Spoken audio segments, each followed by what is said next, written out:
Bonjour, bienvenue à toutes, à tous et à toutes. Pour ceux qui étaient là hier, j'espère que vous avez bien dormi, que vous avez eu le temps d'intégrer toutes ces belles conférences et que vous êtes prêts à accueillir toutes celles qui vont vous être présentées aujourd'hui. Donc, nous accueillons aujourd'hui Jean-Pierre Lepris. Monsieur Lepris, vous avez enseigné une cinquantaine d'années, vous avez servi une cinquantaine d'années l'éducation nationale, dont une trentaine d'années à l'étranger. Vous êtes docteur en éducation, en sociologie, formateur, professeur des écoles, inspecteur. Et toute cette vaste expérience vous a permis de réfléchir et d'initier un cercle de réflexion sur l'éducation authentique. Et c'est le thème de cette conférence, vers une éducation authentique. Donc merci d'éteindre vos portables si ce n'est pas déjà fait. Et merci d'accueillir chaleureusement Monsieur Lepris.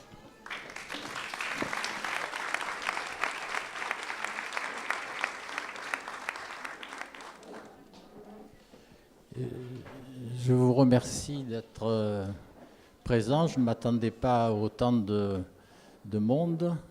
Et merci de votre accueil chaleureux. Je suis particulièrement ému d'une part du nombre de personnes présentes à une heure si matinale et d'autre part ému parce que c'est ma dernière conférence publique, mis à part quelques interventions pour le compte de mes éditrices. Voilà.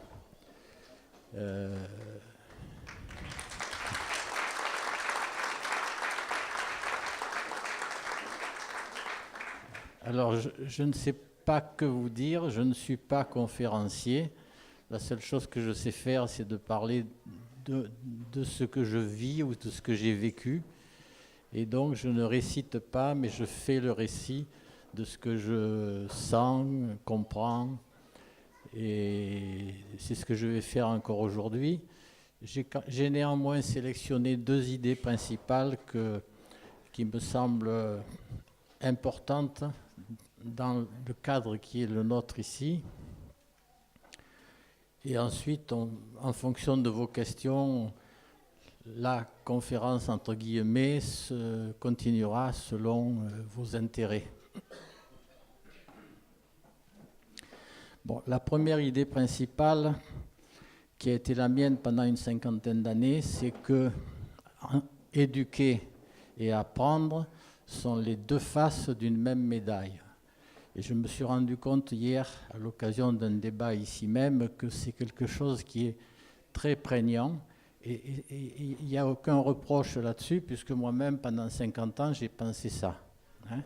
C'est-à-dire, j'ai pensé que, d'une part, ce qui est éduqué, c'est-à-dire délivré, est destiné à être appris. C'est même ce qui fonde tous les systèmes éducatifs qui existent dans le monde. Sinon, à quoi bon faire un système éducatif si ce n'est pas pour que ceux qui sont éduqués apprennent ce qu'on met dans ce système éducatif. Donc ça, c'est une première chose. Et du coup, j'ai l'impression, et j'apprends à cette occasion, que en fait, je ne peux apprendre que si je suis éduqué. Voilà. Et il est extrêmement difficile, je comprends ça parce que je l'ai vécu pendant 50 ans, de distinguer les deux choses. En fait, c'est assez facile, mais encore faut-il faire l'effort de voir cela.